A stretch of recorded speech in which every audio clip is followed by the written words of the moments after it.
सिद्धेभ्यः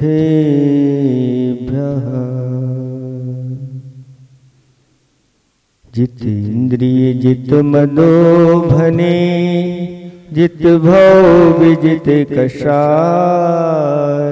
अजित नाथ जी को नित नमो हरजित दुरति पलाय को पल पल पल को पले वन में ऋतुपति आए पुलकित मम जीवन लता मन में जिन पद पाए। देवादिदेव 1008 पंधा जी के अतिशयकारी अजितनाथ भगवान की परम पूज्य स्वाट आचार्य प्रवर गुरुवर श्री विद्यासागर जी महाराज की 3 कम 9 करोड़ मुनिराजों की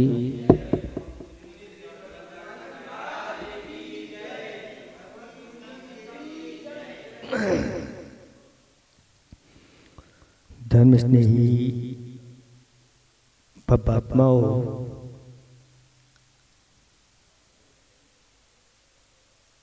कविवर धनंजय उन्होंने विशापहार स्तोत्र की रचना की। उसमें भगवान की स्तुति करते हुए उन्होंने कहा कर्मस्थितिम जंतुरनेक भूमिम नयत्तुमं सच परस्परस्स तुम नेत्री भावम हि तयोर भवाब्दौ जिनेन्द्र नवनावि कयोरिवाख्या। हे भगवान, कर्मों की स्थिति को यह संसारी प्राणी अनेक स्थानों पर ले जाता है और वह कर्म इस संसारी प्राणी को अनेक स्थानों पर ले जाता है। उदाहरण दिया कि जैसे नाविक होता है और नौका होती है। नाव को कौन ले जाता है? नाविक ले जाता है। और नाविक को कौन ले जाती है? नाव को ले जाती है। आप गाड़ी को लाते हैं कि गाड़ी आपको लाती है? गाड़ी आप लाते हैं, गाड़ी आपको नहीं लाती। दोनों एक दूसरे के परस्पर पूरक हैं। ऐसे ही संसार में संसारी प्राणियों की दशा है। संसारी प्राणी जैसे कर्म करता है वह कर्म के अनुसार उसको वहां पर जाना है। कर्म जीव को ले जाता है और जीव कर्म को ले जाता है। जैसा कर्म करता है उसके अनुसार फल भी उसको प्राप्त होता है। यहां से अपने साथ में क्या जाने वाला है? कहते ना, सोचो साथ क्या जाएगा। खाल मिली थी यही मिट्टी में मिली खाली जाता हूं। क्या मिली है आपको? खाल। खाल माने ये शरीर। खाल का ख्याल आप लोग बहुत रखते हैं। खाल का ख्याल आप लोग बहुत रखते हैं, लेकिन वह खाल अपने साथ में जाएगी कि नहीं जाएगी? साथ में क्या जाएगा ये सोचो। एक कथा आती है कंजूस सेठ की। आचार्य भगवंतों ने ये कहा कि सोचनीय, दयनीय, निंदनीय क्या है? तो उत्तर आया कार्पण्यम, यानी कंजूसपना सबसे ज्यादा निंदनीय माना गया है। वह सेठ जी कभी कुछ खर्च करने के नाम पर तैयार नहीं होते। जोड़ना ही जोड़ना उनको। और यहां तक कि बीमार पड़ गए सब कुछ जोड़ते जोड़ते इकट्ठा करते बीमार पड़ गए। पत्नी ने डॉक्टर के लिए बुलाने के लिए कहा तो सबसे पहले पूछते हैं कि कितना लेगा। 1000 रुपये डॉक्टर मांग रहा है, तो वह कहता है 500 रुपये में तो मेरा क्रियाकर्म ही हो जाएगा। डॉक्टर को 1000 दे करके क्या करें। इस प्रकार बीमार पड़ा है, और बीमार भी कैसे पड़ा है, धन जमीन वैभव को लेकर के ही अनेक प्रकार के चिंतन होने के कारण से बीमार पड़ गया। डॉक्टर कहते हैं कि भैया इनको ठीक करना हमारे बस की बात नहीं है। पत्नी भी समझ रही है कि आखिर ये हमारे समझाने से तो समझ में इनको नहीं आ रहा है। सेठ जी के एक मित्र थे, और वह मित्र का एक लड़का था, वो तो चले गए, वो दर्जी थे, वो तो चले गए। उनका जो लड़का था उस लड़के को बुलवाया और कहा कि इनको कुछ समझाओ, ये सब इसी में लगे रहते हैं, ये अपना कल्याण कब कैसे करेंगे। तो वह लड़का सेठ जी के पास गया और कहा कि रात्रि में मुझे एक स्वप्न आया है, और स्वप्न में जो स्वर्गस्थ हमारे पिताजी हैं उन्होंने मुझे सपना दिया है।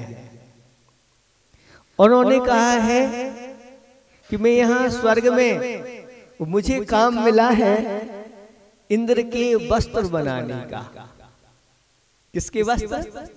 इंद्र के वस्त्र। मैंने सारी सामग्री यहाँ पर जुटा ली है, मात्र एक सुई की जरूरत है। और वह सुई बेटा तुम कोई यहाँ ऊपर आ रहा हो तो उसके द्वारा भेज दो। उसने सुना दिया और कहा सेठ जी हमने सुना है, डॉक्टर ने कहा है ये कभी भी ऊपर जा सकते हैं। तो सेठ जी बोलते हैं हाँ तुमने ठीक सुना है, मैं कभी भी ऊपर जा सकता हूँ। तो तुम मेरा एक काम कर दो, ऊपर तो जाओगे, इसलिए ये सुई साथ में ले जाना, ये बड़ा हमारे ऊपर उपकार होगा। पिताजी की जो भावना है वो पूर्ण हो जाएगा। वह कहता है ठीक है, लाओ मैं ये सुई आपकी साथ में ले जाऊंगा। अब पड़ा हुआ है पलंग के ऊपर और सोचता है ये सुई मैं कैसे ले जाऊं। तो उसने सोचा इसको अपनी कमीज में लगा लेते हैं, जब मरूंगा तो साथ में ये चली जाएगी। फिर विचार करता है कपड़े तो लोग सब उतार लेते हैं, अब कैसे जाएगी। तो उसने सोचा कि क्यों ना अपने शरीर के अंदर इसको रख लिया जाए तो चली जाएगी। और जैसे तैसे करके पैर में जहाँ थोड़ा मोटा स्थान होता है वहां उसने थोड़ी सी उसको फंसा ली। और फिर विचार करने लगा कि शरीर भी तो सब यही जल जाएगा, सोचो साथ में क्या जाएगा, अब मैं इसको कैसे ले जाऊंगा। इस प्रकार से पूरी रात्रि व्यतीत हो गई। सुबह से वह लड़का आ गया और कहता है क्यों सेठ जी मेरी सुई ले जाने का प्रबंध तो आपने अच्छी तरह से कर लिया। तो सेठ जी कहते हैं तुमने हमारी आंखें खोल दी, मैं इसको कैसे, कोई यहाँ से एक दमड़ी भी ले नहीं जा सकता। तो वह कहता है जब मेरी एक सुई नहीं जा सकती है तो फिर ये आप दुनिया की जो जोड़ जोड़ करके और चिंता में डूबे हुए हो, ये क्या तुम्हारे साथ में जाने वाला है। उसकी समझ में आ गया और अब कहता है कि मैंने अभी तक जो नहीं किया अब मुझे वो करना है। और उदारता। अभी तक जो कंजूसपना उनके अंदर बैठा हुआ था वह कंजूसपना उनका दूर हुआ और उदारता उनके अंदर आ गई, और जो रखा हुआ धन था परोपकारिता में उन्होंने लगा दिया। स्कूल बनवाए, पाठशालाएं खुलवाई, औषधालय खुलवाए, अनाथालय आदि आदि, जहां जिस धर्म के कार्य थे उन सब में अपने उसको लगा दिया। आचार्य ने एक दोहा लिखा है कि बड़े बड़े ना पाप हो, बड़े बड़े ना पाप हो, बड़ी बड़ी ना भूल, चमड़ी दमड़ी के लिए पगड़ी पर क्यों धूल। इस मनुष्य जीवन पाकर के कहीं ऐसा ना हो जाए कि मेरे द्वारा बड़े बड़े पाप संचय हो जाए और बड़ी बड़ी भूलें हो जाएं। किसके लिए? चमड़ी दमड़ी के लिए। दो के लिए तो होता ही है। चमड़ी माने शरीर और दमड़ी माने धन। शरीर और धन के लिए यह संसारी प्राणी बड़े बड़े पाप संचय करता है और बड़ी बड़ी भूलें कर देता है। ऐसी भूल फिर वह अंत में जाके पछताने के अलावा और कुछ हाथ में नहीं लगता। इसलिए पगड़ी की शान तो यही है कि उसमें किसी प्रकार की धूल, किसकी धूल? किसी प्रकार के कलंक की धूल नहीं लगना चाहिए। तो ये जीवन, मनुष्य जीवन सार्थक है। यहाँ से व्यक्ति जाता है तो कर्मों को साथ लेके जाता है और कोई भी चीज साथ में नहीं जाती।